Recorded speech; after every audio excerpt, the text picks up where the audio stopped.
ये एक ऐसी चीज है जिसमें एक आम आदमी का दिल जोर से धड़कता है। कोई ऐसा आदमी है जिसको अपने लिए घर लेना है, क्या ये सही समय है कि वो अपना घर नोएडा, ग्रेटर नोएडा में देखे? तो एक इंसान की जिंदगी में 3 इंपॉर्टेंट स्टेप हो गए हैं। सेम लाइफ पार्टनर, आपकी जॉब है बिजनेस, तीसरा आपका रियल एस्टेट एजेंट, प्लस आपकी नॉलेज के ऊपर ही सामने वाले के पैसे का रिस्क है। लेकिन वहीं अगर आप 1 करोड़ की कमर्शियल प्रॉपर्टी इन्वेस्ट करते हैं जी, तो आपको उसकी जो रेंटल वैल्यू हो बीच में आ जाएगी आराम से। अगर आप समय में 5 साल पीछे जा पाए, उस टाइम पर आप अपने आप को कौन सी इन्वेस्टमेंट एडवाइस देते?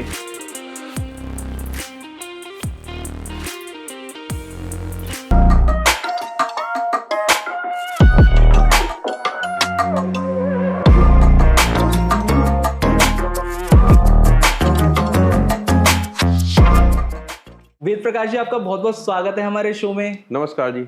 कैसे हैं आप सर? बिल्कुल मैं अच्छा हूँ, हमेशा की तरह। हमेशा की तरह। सर, प्रॉपर्टी खरीदना, रियल एस्टेट, ये एक ऐसी चीज है जिसमें एक आम आदमी का दिल जोर से धड़कता है बिल्कुल धड़केगा जी, धक धक करेगा। आज की तारीख में अगर हम बात करें सर एनसीआर की, नोएडा, ग्रेटर नोएडा, आपका जेवर हो गया, तो सर प्रॉपर्टी के दाम आसमान छू रहे हैं। हर साल, हर 4 महीने में रेट ऐसे चेंज हो जाते हैं। तो मैं ये जो हम आज शूट कर रहे हैं एपिसोड, इसका उद्देश्य ये है कि हम जानना चाहेंगे इस मार्केट के बारे में और ज़्यादा। अगर कोई इन्वेस्टर है तो क्या ये सही समय है उसके लिए कि वो यहाँ पे कुछ इन्वेस्ट करे? अगर इसके अलावा कोई ऐसा आदमी है जिसको अपने लिए घर लेना है, क्या ये सही समय है कि उसको वो अपना घर नोएडा, ग्रेटर नोएडा में देखे? इसके अलावा अगर कोई इंडस्ट्री ढूंढ रहा है, कोई ज़मीन मिल जाए कुछ हो और इसको अपनी कोई क्या फैक्ट्री वगैरह स्टार्ट करनी है, कुछ काम करना है, तो क्या उसके लिए ये सही वक्त है कि वो अपना काम यहाँ पे स्टार्ट कर सकता है? इन सवालों के जवाब हम आपसे जानने की कोशिश करेंगे इस एपिसोड में। तो सर स्टार्ट करते हैं आज का एपिसोड। और सर, पहला सवाल, आप कौन हैं, क्या करते हैं, और जो भी आप करते हैं आप कितने सालों से कर रहे हैं? मेरा नाम वेद प्रकाश है। हमारी कंपनी का ऑफिस अल्फा 1 ग्रेटर नोएडा में है, जिंदल अल्फाटेक रियल्टी प्राइवेट लिमिटेड। पिछले 20 सालों से हम लोग ग्रेटर नोएडा और यमुना के अंदर अलग अलग सेक्टर्स के अंदर हर टाइप की प्रॉपर्टी का सेल परचेज का काम कर रहे हैं। रेजिडेंशियल, कमर्शियल, इंडस्ट्रियल, इंस्टीट्यूशनल, सारी प्रॉपर्टीज का resale plus as well as जो नए बिल्डर्स होते हैं उनका फ्रेश का। ओके। हम दोनों काम करते हैं, लेकिन हम सिर्फ और सिर्फ अथॉरिटी की प्रॉपर्टी ही काम करते हैं। अथॉरिटी की? जी, चाहे वो ग्रेटर नोएडा अथॉरिटी हो, यूपीएसआईडीसी हो या यमुना अथॉरिटी हो। अथॉरिटी के बाहर का कोई भी सेल परचेज काम हमारी कंपनी बिल्कुल भी नहीं करती। Okay okay. और कितने सालों से आप ये काम कर रहे हैं? लास्ट 20 ईयर से। 20 सालों से, यानी 2005 के आसपास से आप ये काम कर रहे हैं। तो सर, इसकी शुरुआत कहाँ से हुई थी? अगर ऐसे पूछूं, चलिए एक सवाल मैं उन लोगों के लिए पूछ लेता हूँ जो शायद इस मार्केट में एज अ ब्रोकर आना चाहते हों, कि किसी, जैसे आपने जब अपना काम शुरू किया होगा तो सबसे बड़ी दिक्कतें आपको क्या आई इस काम में? देखिए, किसी भी बिजनेस में जब आप शुरू करते हैं तो आपके पास 3-4 प्रॉब्लम बेसिक रहती है। ये एक ऐसा बिजनेस है जिसका कोई भी प्रायर एक्सपीरियंस नहीं होता है जी। आप किसी और बिजनेस में जाते हैं तो आपको एक सेट ऑफ रिकॉर्ड्स मिल जाता है, टेंटेटिव मिल जाता है, यही होगा। रियल एस्टेट एक ऐसा बिजनेस है जहां आपको हर महीने कुछ ना कुछ नया लर्निंग होती है। हर कस्टमर जो है कुछ ना कुछ आपको जो सीख दे के जाएगा। हर साल नए प्रोजेक्ट लॉन्च होंगे, हर 6 महीने में मार्केट की स्ट्रेटजी चेंज जाएगी। तो लर्निंग जो है एक ऐसा प्रोसेस है जो रियल एस्टेट के अंदर आपको कंटिन्यूस में रखना ही पड़ेगा। अगर आप लर्निंग नहीं करेंगे तो आप कहीं ना कहीं अदर्स चैनल पार्टनर की तरह पीछे रह जाएंगे। अगर आपको रियल एस्टेट के अंदर टॉप 10 रियल्टर्स में आना है तो आपको मार्केट का सिनेरियो, आने वाले वक्त में क्या क्या चीजें आने वाली हैं, बेहतरीन कनेक्टिविटी, फ्यूचर प्रोस्पेक्ट्स, नए प्रोजेक्ट्स, उनके प्लस माइनस सबका आपको अपडेट होना होगा। अपडेट बहुत ज्यादा कंपलसरी है आज की डेट में रियल एस्टेट में काम करने के लिए किसी को भी। वो टाइम चला गया कि एक सेट पुराने जमाने में से कॉलोनी होती थी, वही प्लॉट, वही सारी चीजें, सिर्फ रेट चेंज हो रहा था। पर यहाँ रेट चेंज नहीं होते हैं, यहाँ पे इसके अलावा बहुत सारी चीजें चेंज हो रही हैं। चाहे आप वो कंस्ट्रक्शन की क्वालिटी की बात कर लीजिए, ओल्डर टाइम में ब्रिक वर्क होता था, माइवन टेक्नोलॉजी आ गई है, आईटी बिल्डिंगें बन रही हैं आपकी, एयरपोर्ट की वजह से डेवलपमेंट चल रहा है, इंडस्ट्रियल के अंदर पॉलिसी गवर्नमेंट चेंज कर रही है। जब जब कभी भी कोई भी अथॉरिटी अपनी पॉलिसी चेंज कर देती है तो एक रियल्टर्स को सबसे पहले उस पॉलिसी के अगेंस्ट अपने आप को अपडेट करना होता है। अंडरस्टूड। जैसे अब जो है रेरा आ चुका हाँ है, जी। जितने भी रियल एस्टेट एजेंट है उनके लिए रेरा रजिस्ट्रेशन कंपलसरी है जी। तो ये सारी जो बेसिक चीजें हैं इन सब में आपको अप टू मार्क रखना होगा, क्योंकि जब कोई कस्टमर आपके पास आपके ऑफिस चल के आता है तो मान के चलिए वो अपनी जीवन भर की जमा पूंजी को लेके आ रहा है और वो आपके भरोसे इन्वेस्ट कर रहा है। जी। नॉर्मली पहले के जमाने में अगर बात करते हैं तो किसी भी इंसान की लाइफ में दो इंपॉर्टेंट डिसीजन रहते थे, एक उसका लाइफ पार्टनर शादी, दूसरा उसकी जॉब या बिजनेस। अब लेकिन आज के जमाने में जब हम 2025 में शूट कर रहे हैं तो एक इंसान की जिंदगी में 3 इंपॉर्टेंट स्टेप हो गए हैं। सेम लाइफ पार्टनर, आपकी जॉब या बिजनेस, तीसरा आपका रियल एस्टेट एजेंट। क्योंकि अगर वो आपने सही तरीके चूज नहीं किया जी। तो मान के चलिए जीवन भर की जमा पूंजी आपकी जीरो हो सकती है जी। और आपकी रातों की नींद जो है खराब हो सकती है। जी। तो ये सेम सिनेरियो हो गया कि ये तीसरा जो इम्पोर्टेंट फैक्टर अब आ गया है निकल के, ये बहुत इंपॉर्टेंट है। कुछ लोग सिर्फ रियल एस्टेट एजेंट की कंसल्टेंसी फीस को बचाने के लिए कभी कभी हैंकी पैंकी और सड़क छाप और झोले छाप गली मोहल्ले में जो हर गली मोहल्ले में 1-2 डीलर मिल जाते हैं उनसे डील कर लेते हैं, बाद में पैसे फंस जाते हैं। तो मेरा मानना है कि रियल एस्टेट के अंदर आप सिर्फ ट्रस्टेड ब्रांड, अच्छा जिसका सेटअप हो, जो मार्केट के अंदर मजबूत ठोस बैठे हुए हो, अपना ऑफिस लेके चला रहे हो, उनके थ्रू अगर कोई भी काम करेंगे तो आपको लाइफ के अंदर कभी भी जो है मुश्किलें नहीं आएंगी किसी भी ट्रांजेक्शन के अंदर। सर ये बात आपने बहुत सही कही है कि आज की डेट में लोगों को ध्यान रखना चाहिए कि किस एजेंट के थ्रू, किस कंपनी के थ्रू वो किसी भी रियल एस्टेट डील को कर रहे हैं। अगर मैं बात करूं सर आपके पिछले काम की, जैसे आपने बताया कि आप 20 साल से मार्केट में लोगों के साथ काम कर रहे हैं, तो मैं अगर ऐसे पूछना चाहूँगी कितने कस्टमर्स को आप अब तक आपने किया है केटर, कितने लोगों को उनका सपनों का घर आपने लेकर दिया है, तो इस पे कोई नंबर ऐसा कुछ आपके पास है? नंबर तो बहुत ज्यादा हो जाते हैं। अच्छा। आप मान के चलिए ग्रेटर नोएडा के अंदर जितने भी सेक्टर्स हैं जी, अल्फा बीटा गामा, हर सेक्टर के अंदर, हर गली के अंदर कम से कम एक कस्टमर ऐसा होगा जिसको मैंने प्रॉपर्टी दे रखी है। जी। जितनी भी ग्रुप हाउसिंग है, हर सोसाइटी के अंदर कम से कम 25-30 अपार्टमेंट जी मेरे हाथों से सोल्ड होंगे, चाहे वो फ्रेश में हो चाहे वो रीसेल के अंदर हो। अब तो मोमेंट ये है कि क्या ग्रेटर नोएडा यमुना का कोई भी क्लाइंट सामने आके बैठेगा जी तो मैं सिंपल पूछता हूँ सर आप कहाँ रहते हैं जी, और वो जो भी लोकेशन बताता है मैं उसी लोकेशन के 3-4 घर बता देता हूँ जी ये कहते हैं हाँ, मैंने कहा जी उनको पूछ लेना, उनको मैंने प्रॉपर्टी दी हुई है जी। क्योंकि प्रॉपर्टी देना और उस कस्टमर के साथ आपके जो टर्म्स हैं वो बात तक कंटिन्यू रखना, ये दोनों में डिफरेंस आ जाता है। जी। मोस्ट आर्बिट टाइम क्या होता है, कस्टमर किसी ब्रोकर से प्रॉपर्टी तो ले लेता है लेकिन रजिस्ट्री के बाद में कस्टमर और ब्रोकर के टर्म्स जो है खत्म हो जाते हैं। हमारे केस में बिल्कुल डिफरेंट है। अगर एक बार आपने हमारे थ्रू कोई भी प्रॉपर्टी ले ली, उसके बाद आपके फ्यूचर के जितने भी रेफरेंस हैं वो सारे के सारे हमारे पास आ जाएंगे, क्योंकि अपनी डील के अंदर आप देखेंगे clarity, transparency plus technical knowledge. जी। टेक्निकल नॉलेज का मतलब ये होता है कि एक डील हो गई, एक कॉमन रेट सेट हो गया तो सबको पता है जी। लेकिन एक प्रॉपर्टी के सेल परचेज के अंदर बहुत सारे स्टेप्स होते हैं जी। लीगल डॉक्यूमेंट की चेकिंग रहती है, बैंक लोन का प्रोसेस रहता है, अथॉरिटी का टीएम का प्रोसेस रहता है, उसके बाद में रजिस्ट्री का प्रोसेस रहता है। तो एक अच्छा रियल एस्टेट एजेंट जो होता है उसको ये सारी चीजें बखूबी पता होनी चाहिए और पहले दिन ही कस्टमर को पता होना चाहिए कि उनके बाकी सारे प्रोसेस में कितना टाइम लगेगा और कितने पैसे खर्च हो जाएंगे। कभी कभी क्या कुछ ब्रोकर ये हिसाब लगा ही नहीं पाते हैं। जैसे आपको पता होना चाहिए सर्कल रेट किस सेक्टर का कितना है, मिनिमम सर्कल रेट वैल्यू कितनी बैठ रही है जी। तो ये बहुत सारी चीजें होती हैं, क्वेश्चंस होते हैं। मैं देखता हूँ कि ब्रोकर हैं 5 साल पुराने, 10 साल पुराने, बट आज भी वो अपने समय से बहुत पीछे चल रहे हैं।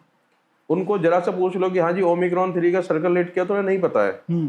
इस यहाँ का अलॉटमेंट क्या है नहीं पता है। बस उनको ये पता है कि हाँ उनके पास एक एजेंट है या एक दूसरा कोई ब्रोकर है, वो बता देगा जी इतना खर्चा लगेगा। मेरा मानना है कि अगर आपको पूरी लाइफ यही काम करना है, तन मन धन से काम करना है, तो आपको सारी चीजें आनी चाहिए। प्लस आपकी नॉलेज के ऊपर ही सामने वाले के पैसे का रिस्क है। अगर आपको अच्छी नॉलेज है तो आप सामने वाले को फंसने नहीं देंगे जी। अगर आप ही को नहीं पता है तो यकीन जानिए फिर तो उस पार्टी का पैसा जो अटकेगा भी और डूबेगा भी। इसीलिए हम लोग जो है जब भी कोई डील करते हैं तो हम एक कॉस्ट शीट बना के देते हैं क्लाइंट को कि सर ये सारे स्टेप है, इतने पैसे लगेंगे, इसके अलावा कोई भी पैसा लगेगा तो हमारी जिम्मेदारी है। तो ये जो भरोसा हम सामने वाले को देते हैं उसी भरोसे की वजह से लोग आते हैं और फिर वो औरों को भी रेफर करते हैं। जी सर, मुझे याद है जब करीब 4-6 महीने पहले हमने आपके लिए ऐड शूट किया था। तो तो उस टाइम पर आपने बोला था कि आपने रियल एस्टेट का एक कोर्स भी आपने किया हुआ है, तो उस कोर्स के बारे में थोड़ा आप मुझे बता सकते हैं? हाँ, जब मैं प्रॉपर्टी के बिजनेस में आया तो मैंने देखा कि हमारे यहाँ पे प्रॉपर्टी के बिजनेस में ग्रेटर नोएडा में खासकर यहाँ पे बहुत सारे ऐसे लोग हैं जिन्हें मतलब ढंग से इनफैक्ट एग्रीमेंट भी पढ़ना नहीं आता है, जी। या कुछ को एग्रीमेंट के अलावा डॉक्यूमेंट चेक करने नहीं आते हैं, तो वो ऐसे लोग भी प्रॉपर्टी काम कर रहे हैं। फिर जैसे मैं एक बार किसी काम से चंडीगढ़ गया तो वहां मैंने देखा कि चंडीगढ़ के अंदर कोई भी जो रियल एस्टेट एजेंट है प्रॉपर्टी काम करेगा जी। तो उसको वहां की कंसर्न अथॉरिटी में अपना रजिस्ट्रेशन करना होगा। जी। तो मुझे लगा कि हो सकता है फ्यूचर में कभी ग्रेटर नोएडा नोएडा अथॉरिटी भी कोई ऐसी पॉलिसी निकाल दे कि यस, जो पर्टिकुलर एक क्राइटेरिया दे देंगे कि हाँ जी, इस क्राइटेरिया को जो फुलफिल करेंगे वही हमारे ऑथराइज चैनल पार्टनर बनेंगे, रियल एस्टेट एजेंट बनेंगे। अनफॉर्चुनेटली 2025 हो गया, ऐसी कोई पॉलिसी अथॉरिटी ने निकाली नहीं एक्सेप्ट रेरा। तो मैंने उस वक्त को ध्यान रखते हुए एडवांस में ही गुरु गोविंद सिंह यूनिवर्सिटी से एक रियल एस्टेट एजेंट का डिप्लोमा कर लिया था, जिसकी क्लासेस मेरी दिल्ली लोधी रोड में होती थी। अच्छा। तो ग्रेटर नोएडा से daily up down Lodhi road का किया है मैंने, सिर्फ इसलिए कि फ्यूचर में कभी अथॉरिटी को ऐसी पॉलिसी निकाल देगी तो first come first serve basis पे मैं अपना रजिस्ट्रेशन प्रायोरिटी बेस करा लूंगा। अंडरस्टूड। और मैं ग्रेटर नोएडा के टॉप पोस्ट में अपने आप शामिल हो जाऊंगा। जी। सेकेंडली, एजुकेशन कभी बेकार नहीं जाती। वहाँ पे भी जो सीखा है वो आज भी काम आ रहा है जी। और चीजें जैसे जैसे सामने आती रहती हैं तो हम लोग सीखने के लिए हमेशा तैयार रहते हैं। सर, ये बिल्कुल मतलब आपने बात बिल्कुल सही कही है, और आदमी अपने काम को लेके इतना सीरियस है कि जो चीज़ आज नहीं कोई मांग रहा तो भी कर ली, कल को चाहिए होगा तो देख लेंगे। इसके बाद सर अभी जैसे पूछना मैं वैसे ये चाह रहा था कि आपने कौन से मेजर ऐसे प्रोजेक्ट्स जो आपके अपने रहे हों, जो आपने हैंडओवर किए हैं, आपने सेल जिसमें करी है? सर देखिए, हम लोग जो है अभी पिछले 2 साल से जो मेजरली सेल परचेज कर रहे हैं वो हमारे 2 कमर्शियल प्रोजेक्ट हैं। ओके। पहला प्रोजेक्ट है केबी कॉम्प्लेक्स, ये सेक्टर अल्फा 2 के अंदर लोकेटेड है जी। रेडी टू मूव प्रोजेक्ट है, complete ready to move, CC हो चुका है, ओसी हो चुका है, रजिस्ट्री ओपन है, बैंक लोन है। ग्रेटर नोएडा के अंदर इससे अच्छी लोकेशन, इतने अच्छे कम प्राइस में रेडी टू मूव कहीं भी नहीं मिलेगा आपको। ओके। अगर आप किसी भी कमर्शियल प्रोजेक्ट से कंपेयर करेंगे जो आज की डेट में अंडर कंस्ट्रक्शन है जी, उसके प्राइस से भी जो एटलीस्ट 20% बिलो के रेट है यहाँ पे। ओके। रेडी टू मूव है, लोकेशन बेटर है और प्लस कोई भी फेक कमिटमेंट नहीं है, जो है सामने है। हम वहाँ पे शॉप सेल करते हैं, एंड यूजर को अपना बिजनेस शुरू कर सकते हैं डे 1 से। अगर कोई इन्वेस्टर आता है तो ऑलरेडी हमारे पास रेंट पे उठी शॉप्स रहती हैं। हम वो कस्टमर का विजिट कराते हैं कि सर देखो ये टेनेंट है, आपको इतना रेंट दे रहा है, जिस दिन आपकी रजिस्ट्री हो जाएगी उसके नेक्स्ट डे से ये सेम रेंट आपको मिलने लग जाएगा।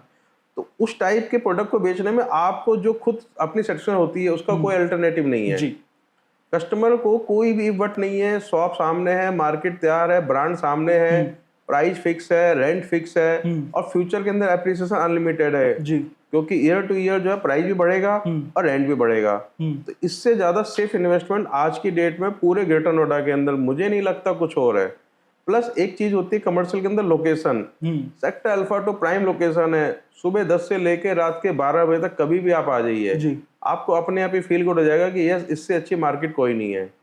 पिछले काफी टाइम से हम लोग एक और प्रोजेक्ट को प्रमोट और सेल कर रहे हैं, वो है प्रोजेक्ट है केबी मार्ट। जी। ये बिल्कुल नॉलेज पार्क 2 के अंदर KP2 मेट्रो स्टेशन से बाय वॉक है। इसकी सबसे बड़ी यूएसपी ये है कि ये अपोजिट इंडिया एक्सपो मार्ट है। इंडिया एक्सपो मार्ट वो जगह है जहाँ एग्जीबिशन लगती है पूरे साल, इनफैक्ट आपका ऑटो एक्सपो लगता है। जी। अब अभी सितंबर के अंदर जो है आपका यूपी के अंदर ट्रेड फेयर लग रहा है, लाखों लोग आएंगे। तो उस इंडिया एक्सपो मार्ट के ठीक सामने जी ये प्रोजेक्ट है, 10,000 मीटर का कमर्शियल प्लॉट। इसके अंदर इतने सारे यूनिक फीचर जो पूरे दिल्ली एनसीआर के अंदर शायद ही किसी और कमर्शियल प्रोजेक्ट के अंदर मिलेंगे। जैसे सबसे प्राइम लोकेशन है जी। दूसरा ये कि जिसके चारों तरफ 24 मीटर 24 मीटर 60 मीटर 24 मीटर, मतलब आप अपनी गाड़ी से 360 डिग्री मार्केट का राउंड लगा सकते हैं। इनफैक्ट इस मार्केट के अंदर डबल बेसमेंट पार्किंग का भी प्रोविजन है। तो डबल बेसमेंट पार्किंग है, ample parking space plus open parking space है जी। साथ में ही नॉलेज पार्क 2 के अंदर मोर देन 125 इंजीनियरिंग कॉलेज है जो ऑलरेडी स्टैब्लिश है, जहां लाखों स्टूडेंट जो है डेली अप डाउन करते हैं, अपनी एजुकेशन ले रहे हैं। तो नॉलेज पार्क 1, नॉलेज पार्क 2 और नॉलेज पार्क 3, इन तीनों सेक्टर का जो पूरा क्राउड है जी, वो बिल्कुल इसके बाहर से आता है।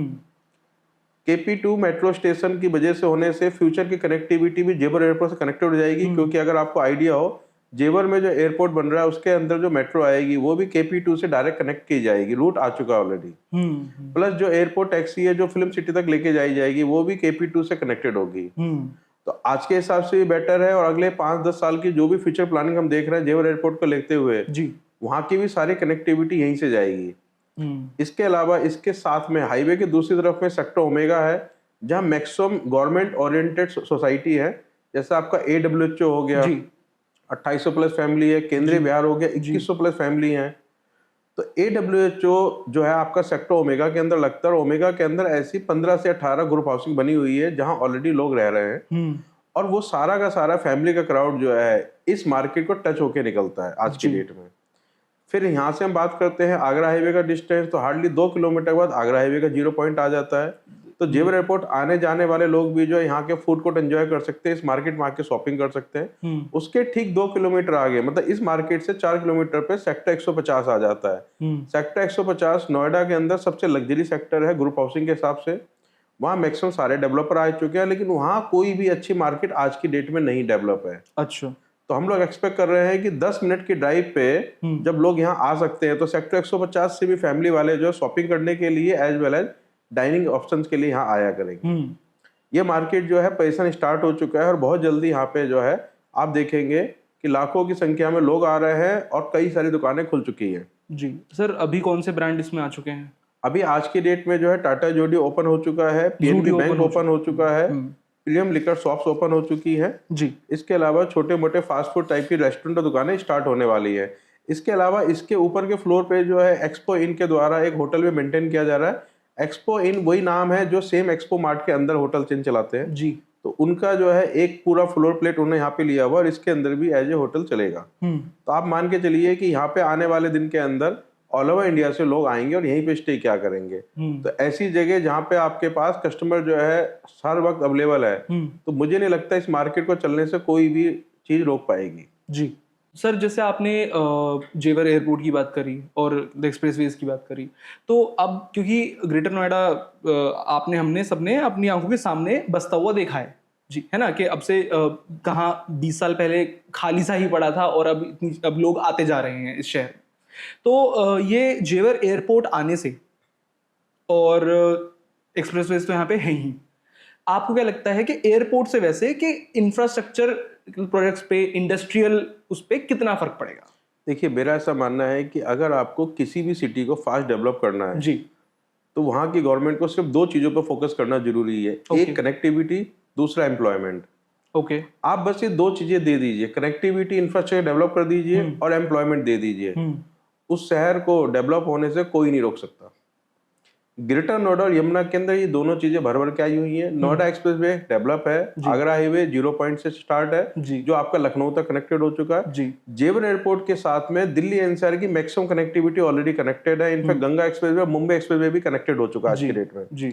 इसके अलावा दिल्ली एनसीआर का जो रिंग रोड है आपका, जिसे हम लोग बोलते हैं आपका KMP, Kondli Manesar Palwal, eastern prefer expressway और वेस्टर्न प्रेफर एक्सप्रेसवे, दोनों कनेक्टेड है डायरेक्टली यमुना एक्सप्रेसवे के साथ में।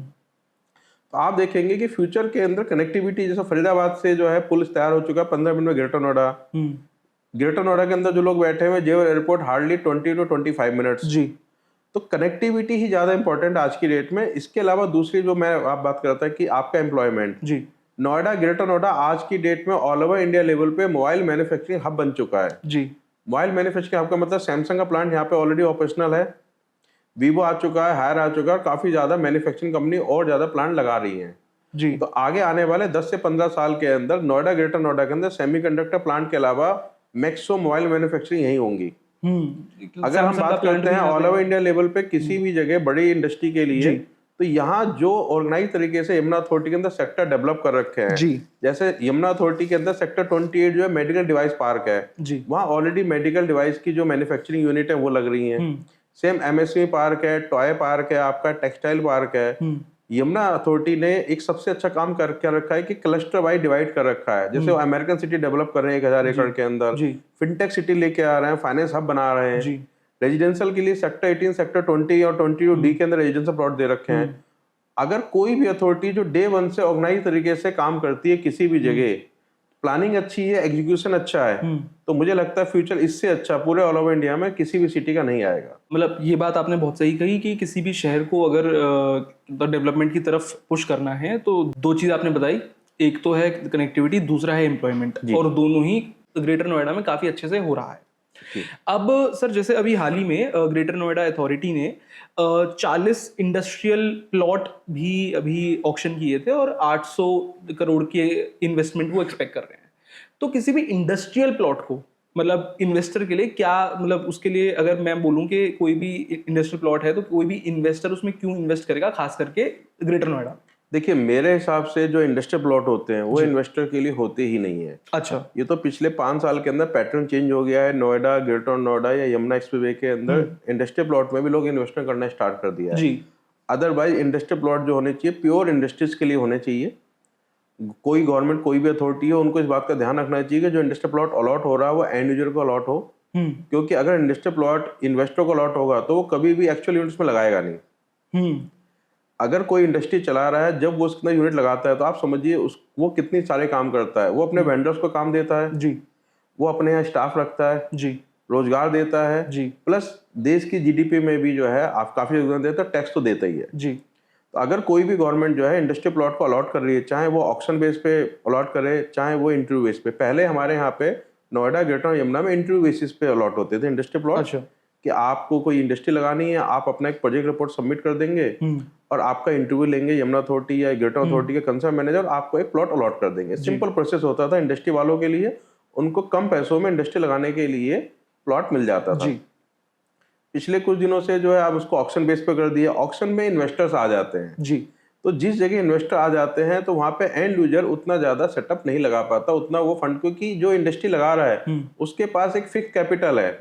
अब वो उसको लैंड में भी लगाएगा, वो अपने वर्किंग में भी लगाएगा, मशीनरी में लगाएगा, सेटअप में लगाएगा, प्लस वर्किंग कैपिटल के लिए उसको फंड चाहिए। इन्वेस्टर तो सिर्फ प्लॉट ले लेगा, वेट कर लेगा, जैसे जैसे प्राइस बढ़ेगा उसको रीसेल कर देगा। तो मेरा मानना है कि इंडस्ट्री के अंदर इन्वेस्टर्स को नहीं एंटर होना चाहिए क्योंकि इसका जो है लॉन्ग टर्म इम्पैक्ट अच्छा नहीं रहता। सर इसके अलावा जैसे आपने अभी फोन मैन्युफैक्चरिंग की बात करी या तो सेमीकंडक्टर मैन्युफैक्चरिंग की बात करी, तो इंडस्ट्रीज ग्रेटर नोएडा में सेटअप हो रही हैं। यहाँ पर पूरा हमारा उद्योग विहार है तो वहाँ पर काफ़ी इंडस्ट्रीज आ रही हैं। आपका सूरजपुर के पास भी पूरा मतलब वो इंडस्ट्रियल हब बन चुका है। तो इतनी इंडस्ट्रीज आने से अगर मैं बात करूं फोन की या सेमीकंडक्टर की, तो क्या इस इंडस्ट्रियल बूस्ट से रेजिडेंशियल पे भी फर्क पड़ेगा? बिल्कुल पड़ेगा। इंडस्ट्री अगर अच्छी डेवलप हो जाती है तो वहाँ के रेजिडेंशियल के रेट अपने आप ही अच्छे हो जाते हैं। रीजन ये है कि जैसे अगर आप रोहतक से हैं, हरियाणा से हैं, फरीदाबाद से कहीं से भी हैं, अगर आप जॉब नोएडा, ग्रेटर नोएडा, यमुना में कर रहे हैं तो यकीन जानिए 6 महीने, 1 साल, 1.5 साल आप विद फैमिली यहाँ शिफ्ट होंगे। ये हो जाता है कभी कभी किसी की जॉब लग गई है तो वो स्टार्टिंग में शिफ्ट नहीं होता विद फैमिली, बट जैसे आपको लगता है कि आपकी जॉब सिक्योर है, आप यहाँ एटमॉस्फेयर अच्छा है, कंपनी अच्छी है, तो सबसे पहले आपका टारगेट रहेगा कि अपने फैमिली मेंबर को उस शहर में शिफ्ट किया जाए। तो किसी भी जगह जहाँ इंडस्ट्री डेवलप हो जाती है वहाँ का रेजिडेंशियल अपने आप ही ग्रो कर जाता है। अंडरस्टूड। सर इसके अलावा अगर मैं बात करूं स्टार्टअप्स की, चलिए इंडस्ट्रीज तो अपनी जगह ठीक है, बाकी ईडा शायद स्टार्टअप्स और एमएसएमईज के लिए एक नया कॉम्प्लेक्स या कुछ लेके आ रहे हैं। ईडा एक ऐसी चीज करने जा रहा है जो आज से पहले हमारे नोएडा ग्रेटर अथॉरिटी ने कभी नहीं की। वो कुछ जो है स्टार्टअप के लिए अलग से यूनिक डिजाइन करके जो है स्टार्टअप यूनिट के लिए इंडस्ट्रियल सेटअप तैयार कर रहे हैं। इनफैक्ट ईडा जो है कुछ इंडस्ट्री प्लांट तैयार कर रहे हैं जिनको रेंट पे भी देंगे कि ऐसे इन्वेस्टर, ऐसे स्टार्टअप कंपनी जिनके पास वर्किंग कैपिटल ज्यादा नहीं है तो ईडा उनका इंटरव्यू लेके उनको लॉन्ग टर्म पे लीज पे देगी। ओके। तो ईडा मतलब Yamuna express industrial development authority होती है जिसके अंदर जेवर एयरपोर्ट का निर्माण चल रहा है, जहाँ फिल्म सिटी आने वाली है। दर्शकों के लिए बता रहा हूँ कि ईडा एक शॉर्ट वर्ड है, पूरी अथॉरिटी है। ये ऐसी चीजें लेके आ रहे हैं जो आज से पहले किसी अथॉरिटी ने सोचा तो सही लेकिन इंप्लीमेंट नहीं किया। एडा वो काम कर रही है जो इंप्लीमेंटेशन भी कर रही है। पूरा डेडिकेटेड सेक्टर डेवलप करके लेके आ रहे हैं, चाहे वो इंडस्ट्री हो चाहे वो रेजिडेंशियल हो।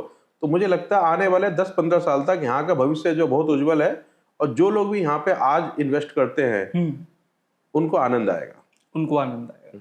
चलिए सर, मतलब इसके अलावा सर अगर आज की डेट में बात करें कि हमें रेजिडेंशियल वर्सेस कमर्शियल, तो किसका आरओआई ज़्यादा है? अगर मैं बोलूं कि आज अगर मेरे पास कुछ लमसम है पैसे और मुझे इन्वेस्ट करना है या मैं देख रहा हूं, तो क्या मैं एक रेजिडेंशियल के सेक्टर या प्लॉट में इन्वेस्ट करूं या कमर्शियल में इन्वेस्ट करूं? देखिए आज की डेट में ना पैटर्न बिल्कुल बदल गया है। अगर आप एंड यूजर हैं जी तो नेचुरल है आपको रेजिडेंशियल में इन्वेस्ट करना चाहिए, चाहे भले आप उसमें घर लीजिए, अपार्टमेंट लीजिए। अगर आपके पास बजट अच्छा है तो रेडी टू मूव में जाएंगे आप, और बजट अच्छा नहीं है तो आप अंडर कंस्ट्रक्शन में भी रेरा अप्रूव प्रोजेक्ट में जा सकते हैं। आप किसी भी टाउनशिप के अंदर प्लॉट भी बुक कर सकते हैं, या आप किसी ग्रुप हाउसिंग के अंदर अपनी यूनिट बुक कर सकते हैं। वहां आपको एक सहूलियत हो जाती है कि आपको पेमेंट देने के लिए आपको 1.5, 2, 3, 4 साल जैसा builder to builder payment time होता है वो मिल जाता है। लेकिन अगर हम बात करते हैं प्योर इन्वेस्टमेंट की, तो मेरा मानना है रेजिडेंशियल वर्सेस कमर्शियल, इसके अंदर कमर्शियल हमेशा अपर लेवल रहता है। अपर लेवल इसके पीछे 3-4 छोटे छोटे फैक्ट्स फिगर्स हैं जी। नंबर 1, अगर आप कोई भी रेजिडेंशियल प्रॉपर्टी लेते हैं, सपोज जैसे एग्जांपल के लिए आपने एक 1 करोड़ की रेजिडेंशियल प्रॉपर्टी ले ली जी, तो 1 करोड़ की रेजिडेंशियल प्रॉपर्टी के अंदर आपको जो रेंटल वैल्यू आएगी वो हार्डली 10, 12 या 15 हजार महीना आएगी आज की डेट में। अच्छा।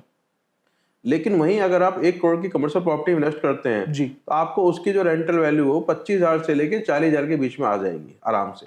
अच्छा।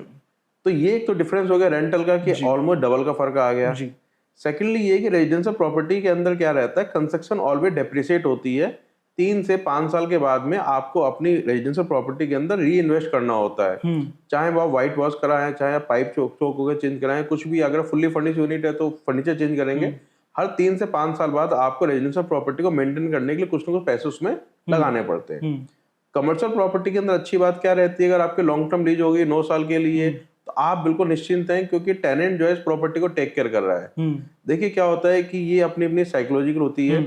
सेम क्लाइंट अगर वो रेजिडेंशियल अपार्टमेंट रेंट पे रह रहा है तो उस प्रॉपर्टी को तो टेक केयर नहीं करेगा, लेकिन वही क्लाइंट अगर आपसे शॉप लेके रेंट पे चला रहा है तो वो उस प्रॉपर्टी को बहुत ज्यादा हाईली मेंटेन करेगा, क्योंकि वहां से उसका बिजनेस चल रहा है। किसी भी जगह जब कस्टमर जिस चीज से अर्न कर रहा होता है उस प्रॉपर्टी को ज्यादा टेक केयर करता है। दूसरा ये रहता है कि रेजिडेंशियल में कभी कभी क्या होता है, अगर टेनेंट पुराना हो गया तो आपसे बोलेगा कि सर आप सैलरी इतनी बढ़ नहीं रही है, खर्चे बढ़ रहे हैं, तो आप रेंट मेरा इतना ज्यादा एज पर दी फार्मूला 10% हर साल इंक्रीज मत कीजिए। कमर्शियल के अंदर फिक्स फार्मूला रहता है कि हर साल आपका रेंट बढ़ेगा तो बढ़ेगा। रेजिडेंशियल के अंदर टेनेंट ये हो सकता है कि छोटे मोटे रेंट के लालच में प्रॉपर्टी आपकी वैकेंट कर दे और आजू बाजू वाली प्रॉपर्टी में शिफ्ट हो जाए, नियर बाय नेक्स्ट गली में चला जाएगा, नेक्स्ट ग्रुप हाउसिंग चला जाएगा। कमर्शियल के अंदर कस्टमर जो है कभी भी चेंज नहीं होता, टेनेंट आपका चेंज नहीं होगा, क्योंकि उस शॉप से उसका बिजनेस चल रहा है, उसको पैसे अर्न हो रहे हैं, वहीं उसका जीएसटी रजिस्ट्रेशन है, वहीं उसके बिलिंग बुक है, सारी चीजें हैं। तो आप कमर्शियल में इन्वेस्ट करते हैं तो आपको रेंटल से परेशान होना नहीं है, क्योंकि रेंटल टाइम पे भी आएगा और हर साल एज पर दी एग्रीमेंट आपको अप्रिशिएट भी मिलेगा। इसके अलावा हम बात करते हैं लॉन्ग टर्म के हिसाब से कि आपने आज एक रेजिडेंशियल प्रॉपर्टी इन्वेस्टमेंट कर लिया, 5 साल बाद उसका रेट कंपेयर करेंगे, और आज आपने शॉप ले लिए 5 साल बाद उसका रेट कितना बढ़ेगा। देखिए प्राइस तो दोनों के बढ़ते हैं, रेजिडेंशियल भी बढ़ता है, कमर्शियल भी बढ़ता है। कुछ जगह ये देखने में आया कि रेजिडेंशियल फास्ट बढ़ गया, कमर्शियल स्लो बढ़ा, कुछ जगह कमर्शियल फास्ट बढ़ गया, रेजिडेंशियल स्लो बढ़ा। तो ये डिपेंड करता है आपकी प्रॉपर्टी की लोकेशन के ऊपर कि कमर्शियल में अगर आप इन्वेस्ट कर रहे हैं, अगर वो अच्छी लोकेशन है तो उसका रेट आपको रेजिडेंशियल से ज्यादा अप्रिशिएट करेगा। प्लस कभी कभी लोग कंपेरिजन में रेंट काउंट नहीं करते हैं जी। 5 साल तक जो आपने रेंट लिया है उसको भी अगर आपने कहीं भी लगाया, चाहे आपने एफडी में लगा दिया, म्यूचुअल फंड में लगा लिया, तो वो एप्रिसिएशन एक तरफ आ गया, प्रॉपर्टी का एप्रिसिएशन एक तरफ आ गया। अगर आप दोनों का ऐड करेंगे तो कमर्शियल हमेशा वेटेज में रहेगा एज कम्पेयर टू रेजिडेंशियल। तो अगर हम इन्वेस्टमेंट की बात करते हैं तो हम लोग हमेशा अपने कस्टमर को यही समझाते हैं कि सर अगर आप इन्वेस्टमेंट कर रहे हैं तो आप रेजिडेंशियल से कमर्शियल इन्वेस्टमेंट कीजिए, क्योंकि आपकी इन्वेस्टमेंट नहीं है, बाद में टेक केयर नहीं है, मेंटेनेंस नहीं मांगती आपकी कमर्शियल प्रॉपर्टी। टेनेंट अगर चेंज हो जाता है तो अगला जो टेनेंट आता है वो सेटअप अपने हिसाब से लगाता है। कोई भी इंटीरियर वर्क होता है वो अपने हिसाब से करता है टेनेंट, क्योंकि हर कोई स्पेसिफिक डिमांड के साथ ब्रांड आता है, उनके अपने सेटअप स्टैंडर्ड्स होते हैं। तो एटलीस्ट ओनर की जेब से कभी पैसे खर्च नहीं होते। अगर आपके पास अच्छी लोकेशन है तो आपको सेल भी करना है तो आपकी प्रॉपर्टी कमर्शियल रेंट पे उठी इजीली सेल आउट हो जाती है ऑलवेज। रेजिडेंशियल में सम टाइम कभी कभी डिफिकल्टी आती है कि आपने जो काम करा रखा है, सामने वाला कस्टमर आपके इंटीरियर को बोल देगा जी तो जीरो है, मैं तो चेंज कराऊंगा, आप कुछ नहीं कर सकते। कमर्शियल में ये वाली प्रॉब्लम कभी नहीं आती। तो अगर हम दोनों के कंपेयर करते हैं तो मेरा मानना है कि अगर प्योर इन्वेस्टमेंट है तो पहली चॉइस कमर्शियल होनी चाहिए, ना कि रेजिडेंशियल।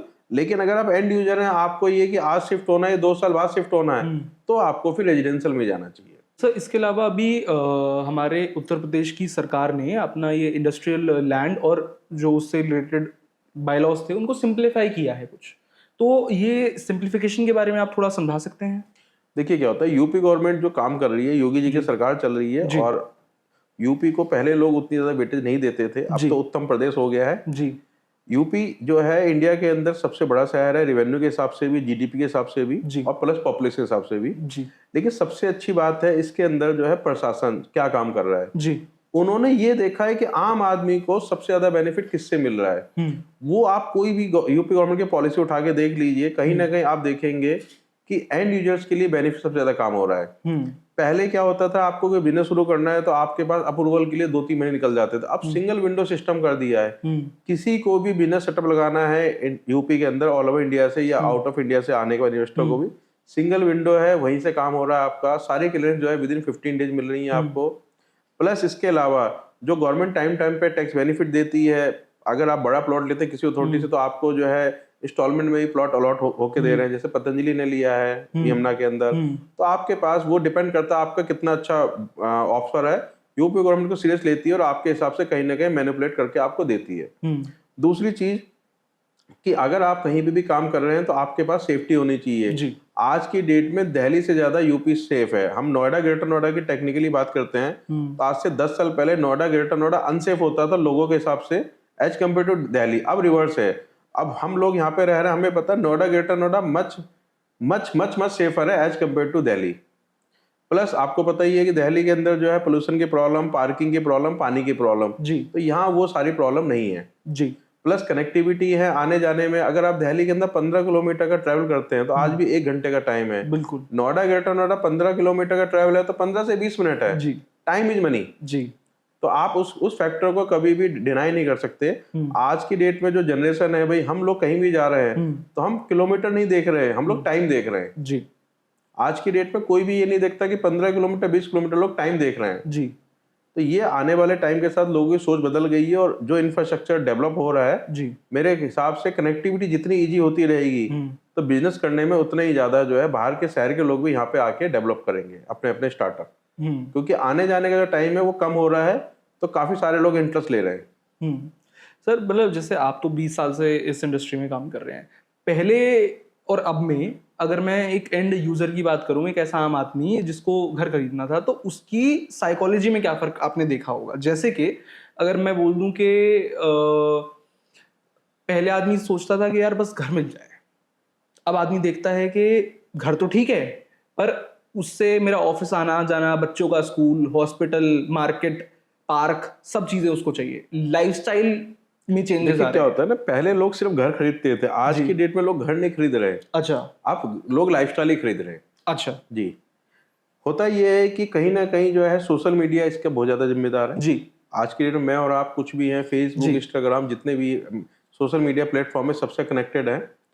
और आप ये देखते हैं कि आपको घर के अलावा और क्या क्या चाहिए। घर तो सबको चाहिए पर घर के अलावा एड ऑन के अंदर, जैसे अगर आप हाई रेंज में ले रहे हैं, आप देखेंगे उसके अंदर आपके पास स्विमिंग पूल भी होगा, क्लब भी होगा, विद इन मार्केट कॉम्प्लेक्स भी होगा, पावर बैकअप भी रहेगा, कार पार्किंग भी रहेगी, बच्चों खेलने के लिए किड्स एरिया भी रहेगा। जी। इसके अलावा कनेक्टिविटी के उसके विद इन 5 किलोमीटर के अंदर क्या क्या चीजें हैं। आपको स्कूल भी चाहिए, आपको हॉस्पिटल भी चाहिए, आपको पेट्रोल पंप भी चाहिए, आपको मल्टीप्लेक्स भी चाहिए। ठीक है जी। और दूसरी चीज क्या आती है कि गवर्नमेंट के भी इनिशिएटिव रहते हैं। जैसे अभी जस्ट लेटेस्ट 1 महीने पहले, 1 महीना भी नहीं हुआ इनफैक्ट, योगी जी ने एक नया रूल पास कर दिया है कि अगर किसी भी फीमेल के नाम पे रजिस्ट्री होती है, जैसे हमारे यहाँ Noida Greater Noida stamp duty लगती है 5%, ये कॉमन है जी। और अगर कोई अलॉटी होता था तो उसके लिए लेडीज के नाम पे छूट थी सिर्फ 10,000 रुपए। 10,000 रुपए वो मतलब माइनर होती थी जी। लेकिन अब 1 करोड़ तक की प्रॉपर्टी के अंदर स्टैंप ड्यूटी की 1% की छूट देती है जी। वुमेन एम्प्लॉयमेंट को भी बढ़ावा दिया जा रहा है यूपी गवर्नमेंट की तरफ से कि मैक्सिमम जो है अगर कोई भी रजिस्ट्री होती है तो उसमें 5 की जगह आपके 4% स्टैंप लगेंगे आज की डेट में जी। तो ये जस्ट अभी पास हुआ है और तुरंत इम्प्लीमेंट हो गया है। तो ऐसे टाइम पे गवर्नमेंट जो अपने अलग अलग जो डिसीजन लेके आ रही है और कहीं ना कहीं उसको बेनिफिट मिल रहा है, किसी को मिल रहा है, लेकिन डायरेक्टली इनडायरेक्टली वे में बेनिफिट में सारे आ रहे हैं धीरे धीरे।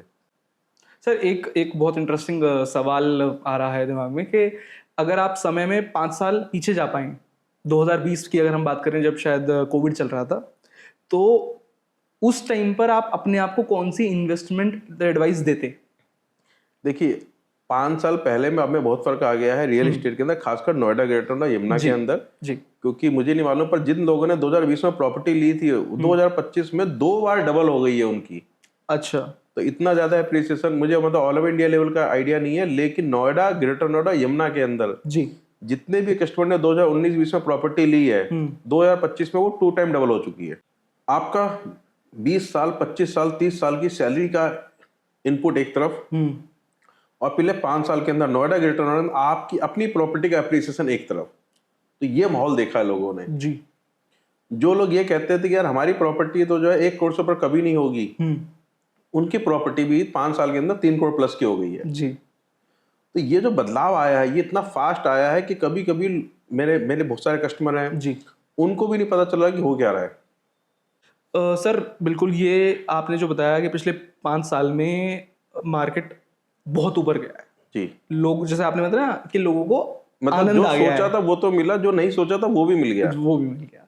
बट सर अब जैसे 2025 अगस्त चल रहा है, तो अब रियल एस्टेट मार्केट में थोड़ी सी स्टेबिलिटी है कि इस टाइम पर रेट जो चल रहे हैं काफी टाइम से ये इसी के आसपास हैं, हिल नहीं रहे, बहुत ज्यादा नीचे भी नहीं जा रहे, बहुत ज्यादा ऊपर भी नहीं जा रहे। तो क्या किसी को अगर आज की डेट पे कुछ खरीदना है, चाहे वो कमर्शियल हो, रेजिडेंशियल हो, इंडस्ट्रियल हो, तो क्या उसको और वेट करना चाहिए या ये सही समय है? बहुत अच्छा चीज पूछी आपसे। मुझसे रेगुलर जो मेरे ऑफिस में लोग आते हैं ये चीज पूछते हैं। अच्छा। देखिए क्या हुआ, 2025 में जो है ऑलरेडी मार्केट जो है आज की डेट में रियल एस्टेट की नोएडा, ग्रेटर नोएडा, यमुना के अंदर थोड़ी सी कुछ सेक्टर में डाउन हुई है 10-15%, अब स्टेबल चल रही है। जी। मेरा मानना है कि ये राइट टाइम है इन्वेस्टमेंट करने का। अच्छा, चाहे आप एंड यूजर है चाहे आप इन्वेस्टर हैं, ऐसा क्यों? क्योंकि अब और डाउन नहीं जाएगी, जो रुकना था वो रुक गई है। अभी हम देख रहे हैं अगले 6 महीने में काफी सारी चीजें आने वाली हैं। एयरपोर्ट की ओपनिंग हो जाएगी, फिल्म सिटी की ओपनिंग हो जाएगी, मार्केट के अंदर फंड फ्लो स्टार्ट हो जाएगा, क्योंकि यमुना अथॉरिटी जो है काफी ज्यादा फार्मर को जो कंपनसेशन का पैसा डिस्ट्रीब्यूट कर रही है, तो कहीं ना कहीं मार्केट के अंदर फंड आने वाला है। जब मार्केट के अंदर फंड आ जाता है तो रेट अपने आप ही इंक्रीज हो जाती है, क्योंकि डिमांड बढ़ जाती है। सेकेंडली ये कि जैसे अगर आप प्रॉपर्टी, जैसे बहुत सारे कस्टमर ऐसे हैं जिन्हें अपनी प्रॉपर्टी सेल भी करनी है और दूसरी जगह लेनी भी है, तो वो रुके हुए कि मार्केट तेज हो जाएगी। मेरा मानना है कि नहीं, अगर आपको अपनी प्रॉपर्टी सेल करके दूसरी जगह प्रॉपर्टी लेनी है तो आप अभी निकाल दें। रीजन ये है कि आज आपके प्रॉपर्टी के जो है कस्टमर कम है, उनका प्राइस आपको उतना अच्छा नहीं मिल रहा है, लेकिन दूसरी जो प्रॉपर्टी लेंगे वो भी तो कम में मिलेगी। अगर आपके प्रॉपर्टी का प्राइस बढ़ेगा, जो आप वेट करेंगे, तो जब आप उसको सेल करके दूसरी लेंगे तो उसका भी बढ़ चुका होगा। तो प्रॉपर्टी बेच के अगर आपको प्रॉपर्टी लेनी है तो बिल्कुल भी हेजिटेट होने की जरूरत नहीं है, आपको तुरंत डिसीजन ले लेना चाहिए। प्लस अगर इन्वेस्टर्स हैं जिनको लग रहा है कि अब मार्केट डाउन है और मैंने आप इन्वेस्टमेंट कर दिया, क्या पता और डाउन हो जाए, देखिए, तो मेरा अपना जो हमारे अपनी कोई कैलकुलेशन रहती है जो नॉर्मली मैं यहाँ शेयर नहीं कर सकता, बट मेरा अपना मानना है इससे ज्यादा नीचे डाउन नहीं जाएगी और बहुत जल्दी जो है काफी ज्यादा चेंजेस आने शुरू हो जाएंगे और धीरे धीरे मार्केट ग्रो हो जाएगी। तो जो भी इन्वेस्टर जो है जिनको लग रहा है कि नहीं ये बेस्ट टाइम नहीं, तो मेरा मानना है कि नहीं, इससे ज्यादा बेस्ट टाइम दोबारा नहीं आएगा। नोएडा, ग्रेटर नोएडा, यमुना के अंदर इन्वेस्टमेंट करने वालों के लिए इससे ज्यादा अच्छा बेस्ट टाइम दोबारा नहीं आएगा। दोबारा नहीं। रेजिडेंशियल प्लस कमर्शियल, जो जिसका जितना बजट हो, आप दुकान ले, प्लॉट ले, इनफैक्ट स्टूडियो ले लीजिए। स्टूडियो का काफी ज्यादा क्रेज चल रहा है, क्योंकि स्टूडियो के अंदर आपको 5 से 6% का आरओई आज की डेट में आ रहा है। जो आपका बजट है, जो आपकी प्रॉपर्टी, लेकिन हाँ, प्रॉपर्टी ले तो देख से सोच समझ के ले। तो सर इसमें अगर मैं बात करूं कि सोच तो समझ के, अगर मैं मान लेते हैं, अगर मेरे पास बहुत ज़्यादा नहीं है पैसे और मैंने किसी अंडर कंस्ट्रक्शन प्रोजेक्ट में इन्वेस्ट करना चाहा, तो मुझे कैसे पता चलेगा कि यार ये कंप्लीट होगा या मेरा पैसा फंस जाएगा? सर देखिए, अभी आज की डेट में क्या, अगर आप पहली बात तो आप कोशिश कीजिए 90% तो आप रेडी टू मूव प्रॉपर्टी में जाएं, वो आपकी रिस्क फ्री प्रॉपर्टी होगी। ठीक है। बट वही है कि अगर फंड नहीं है और आपको लगता है नहीं टाइमली हम जो है कमिटमेंट करके उसको फुलफिल कर सकते हैं जी, तो लोग बुकिंग करा लेते हैं, चाहे रेजिडेंशियल हो कमर्शियल है जी। तो देखिए, सबसे पहले तो ये है कि आप हमेशा रेरा अप्रूव प्रोजेक्ट में जाएं। नोएडा, ग्रेटर नोएडा के अंदर काफी ज्यादा इलीगल प्लॉटिंग काम भी होता है। हम डेली न्यूज़पेपर पढ़ते हैं कि बुलडोजर ने आया, गिरा के गया, बुलडोजर आया, सील करके गया है। तो एक तो सबसे पहली बात तो ये है कि आप ओनली रेरा अप्रूव प्रोजेक्ट में जाएं। अगर किसी प्रोजेक्ट के अंदर रेरा नंबर है, मतलब वो वैलिड भी है, वो लीगल भी है। और रेरा का होने का मतलब है कि डायरेक्टली जो मॉनिटरिंग है गवर्नमेंट की है, तो वो प्रोजेक्ट पूरा होगा। एक तो एश्योरेंस ये हो गई आपको। दूसरा, सेकेंडली आप ये कर सकते हैं, जो पर्टिकुलर बिल्डर है, जो डेवलपर है, उसका आप पास्ट का ट्रैक रिकॉर्ड निकाल सकते हैं। देखिए, नेट फ्री है इंडिया के अंदर, गूगल जिंदाबाद। आप कोई भी प्रोजेक्ट, कोई भी डेवलपर लेते हैं, उसके पास के कि उन्होंने कब लॉन्च किया, कब डिलीवर किया, कस्टमर्स का फीडबैक क्या है, कंप्लेंट्स क्या है, अगर कोई आज की डेट में जरा सा आपको टाइम लगाना, नेट पर आपको किसी भी प्रोजेक्ट की, किसी भी डेवलपर की सारे प्लस माइनस आ जाते हैं। बस लोग क्या करते हैं, एजेंट्स जो है कभी कभी अपने कमीशन के चक्कर में उनको झांसे में लेते हैं, मिसगाइड करते हैं। तो आप उनकी बात सुने, एजेंट की बात ध्यान से सुने, लेकिन साथ में अपना दिमाग भी लगाएं, अपनी पूरे प्रोजेक्ट की जांच पड़ताल करें, बेस्ट रेट में डील लें, क्योंकि डेवलपर क्या है, टाइम टाइम पे अच्छे अच्छे ऑफर भी निकालते रहते हैं। ये आपका अपना डिसीजन है कि आपको किस डेवलपर के साथ जाना है। लेकिन अगर आप रेप्यूटेड ब्रांडेड डेवलपर के साथ जाते हैं तो मुझे नहीं लगता कि पास में भी कभी भी कोई एग्जांपल सुनने में आया हो जहां उनको दिक्कत हुई है। हाँ, पुराने टाइम में नोएडा, ग्रेटर नोएडा के अंदर बहुत सारे फेलियर हुए हैं, इसीलिए आम आदमी बुकिंग करने से पहले आप भी सोच रहा है, बट वो था टाइम रेरा से पहले का। जब से रेरा आया है, मुझे नहीं लगता रेरा आने के बाद कोई भी डेवलपर, जो न्यू डेवलपर हो, उसका प्रोजेक्ट का काम रुका हो। आप कोई भी उठा के देख लीजिए, आप पुराने जो रुके हुए थे उसे कुछ जैसे एनबीसीसी बना के दे रही है, वो एक पुरानी बात है, गवर्नमेंट ने ले लिया है, इनिशिएटिव ले लिया, धीरे धीरे कर रहे हैं। बट जो नया प्रोजेक्ट लॉन्च हुआ है, रेरा बेस्ड है, वो आप एक भी प्रोजेक्ट नहीं देखेंगे जो डिफॉल्ट हुआ हो या रुक गया हो। ठीक है। तो ये चीजें धीरे धीरे इंप्रूव होती रही है और कुछ और 5-10 साल के बाद में ये सारी चीजें और ज्यादा अच्छी चली जाएंगी, क्योंकि अथॉरिटी जब प्लॉट अलॉट कर रही है तो ऑलरेडी काफी ज्यादा हैवी अमाउंट लेकर रजिस्ट्री करती है जी। सारी चीजें, तो अथॉरिटी भी टाइट हो गई है और रेरा भी टाइट है जी। तो आज की डेट में एंड यूजर को प्रॉपर्टी अगर बुक करेगा तो हैंडओवर मिलेगा, प्रॉपर्टी मिलेगी। अगर सर मतलब देखिए, अब होता यह है कि अगर मैं रीसेल में कोई चीज़ ले रहा हूँ तो उसमें एक मेजर कंसर्न लोगों का ये हो जाता है कि पहले देते हैं पैसे, उसके बाद होती है रजिस्ट्री। तो एंड कंज्यूमर अपने आप को सेफ कैसे करे, या वो क्या ऐसा कुछ देखे, चाहे वो डॉक्यूमेंट्स हो या जो भी है, कि उसको ऐसा लगे कि हाँ मेरा पैसा नहीं फंसेगा, क्योंकि मन की शांति इसमें देखिए है ना। मन की शांति तो सबसे इंपॉर्टेंट है आज की डेट में, प्लस पैसे का भी फ्लो ज्यादा होता है जी। लेकिन क्या होता है, जब हम कभी भी रीसेल के अंदर कोई डील करते हैं तो सबसे पहले तो आपको एक अच्छा एजेंट चाहिए होता है, रियल एस्टेट एजेंट, चलिए जो ट्रस्टवर्दी हो, जो आपको फंसाएगा नहीं, प्रॉपर्टी दिलाएगा। ठीक है। सेकेंडली क्या होता है कि आप सामने वाली पार्टी के सारे डॉक्यूमेंट चेक करें। चेकिंग का अच्छा तरीका ये होता है कि अगर नोएडा, ग्रेटर यमुना की प्रॉपर्टी ले रहे हैं तो अथॉरिटी से क्रॉस चेक हो जाता है। ग्रेटर नोएडा की किसी भी प्रॉपर्टी का ऑनलाइन चेक कर सकते हैं कि पर्टिकुलर प्रॉपर्टी का ऑनर नेम क्या है, ऑनरशिप क्या है, उनके ऊपर कोई ड्यू डिलिजेंस तो नहीं है। जैसे यमुना के अंदर आप कोई प्रॉपर्टी ले रहे हैं तो स्टेटमेंट अकाउंट आ जाता है, कितना बैलेंस है, कितना जमा है, तो वो इजीली हो जाता है। सेकंड, जब आप कस्टमर के साथ मीटिंग करते हैं तो आपको कस्टमर के साथ मीटिंग करने को पता चल जाता है यस कि ये ही ऑनर ऑफ द प्रॉपर्टी है या नहीं है। तो बस आपको यही ध्यान रखना है कि जब आप प्रॉपर्टी की बात कर रहे हैं, फाइनल सेल परचेज की, तो सामने वाला कस्टमर जो है ऑनर होना चाहिए या ऑनर का रिप्रेजेंटेटिव होना चाहिए, जिसके अंदर पावर होगी, वो उसको सेल परचेज का काम कर सकता है। फिर सबसे आसान तरीका होता है एडवांस। हमारे यहाँ एडवांस होता है रीसेल में, जिसमें आपका एक एग्रीमेंट टू सेल बन जाता है। एग्रीमेंट टू सेल की लैंग्वेज को कस्टमर को ध्यान से पढ़ना चाहिए, उसके अंदर सारी चीजें मेंशन होती हैं, आपका पेमेंट टाइम भी, पेमेंट स्टेप भी, प्लस हमारे यहाँ पे चूंकि टीएम हो जाता है, ट्रांसफर ऑफ मेमोरेंडम, तो वो एक इंपॉर्टेंट स्टेप है। टीएम अगर कस्टमर के नाम पे हो गया है तो वो पूरा सेफ है। प्लस कुछ लोग सेफ्टी के लिए क्या करते हैं, एग्रीमेंट से रजिस्टर्ड कर लेते हैं। अच्छा। तो अगर आप रजिस्टर एग्रीमेंट से कर लेते हैं तो आपके पास रिस्क फैक्टर जो है 0 हो गया है। अच्छा। जी हाँ, ये एग्रीमेंट से रजिस्टर करने से लोग बचते हैं, I don't know why, but अगर आपको बिल्कुल पीस ऑफ माइंड के साथ काम करना है तो आप एग्रीमेंट से रजिस्टर कर लीजिए। सेलर बायर बिल्कुल फ्रीज हो जाते हैं दोनों। आप कभी भी देखेंगे न्यूज़पेपर के अंदर जो भी न्यूसेंस की न्यूज आ जाती है वो वही रहती है, या तो कच्ची रसीद बनी हुई है, कच्चा एग्रीमेंट बना हुआ है। तो अगर आप स्टार्टिंग कच्चे काम से करेंगे तो आप कहीं ना कहीं जो है सफर करेंगे। बट आप सारी चीजें, भाई आप पैसे दे रहे हैं, प्रॉपर्टी ले रहे हैं, आपका राइट है, हक है आपका, आप प्रॉपर एग्रीमेंट बनवाइए, प्रॉपर डॉक्यूमेंट चेक कीजिए, प्रॉपर डॉक्यूमेंट की फोटोकॉपी रखिए। और वैसे कुछ लोग क्या कस्टमर ये करते हैं कि बैंक लोन कर लेते हैं, उन्हें पता है कि हमारे व्याप पे बैंक ड्यू डिलिजेंस चेक कर लेगा। तो ये भी एक प्रोसेस होता है लोगों का प्रॉपर्टी लेने का, कि रिक्वायरमेंट है या नहीं, थोड़ा सा बैंक लोन ले लिया। पर अगर आप बैंक लोन नहीं भी ले रहे हैं तो भी आप जो है एक सेट ऑफ रूल्स रेगुलेशन है वो आप फॉलो कीजिए, तो आप कभी भी जो है टेंशन में नहीं आएंगे। सर ये मतलब ये एक मतलब इसमें से बहुत चीज़ें ऐसी थी जो मुझे भी नहीं पता थी, और सर आपने इतनी जानकारी हमें दी उसके लिए आपका बहुत बहुत शुक्रिया। Thank you sir. अब यहाँ हम इस एपिसोड को एंड करते हैं, और मुझे उम्मीद है कि हमारे जितने भी लोगों ने देखा होगा वीडियो, उन्होंने ज़रूर कुछ नया सीखा होगा रियल एस्टेट मार्केट के बारे में, इन्वेस्टमेंट के बारे में, ग्रेटर नोएडा यमुना में क्या चल रहा है, क्यों उनको आपके पास आना चाहिए अगर उनको कुछ लेना है या बेचना है।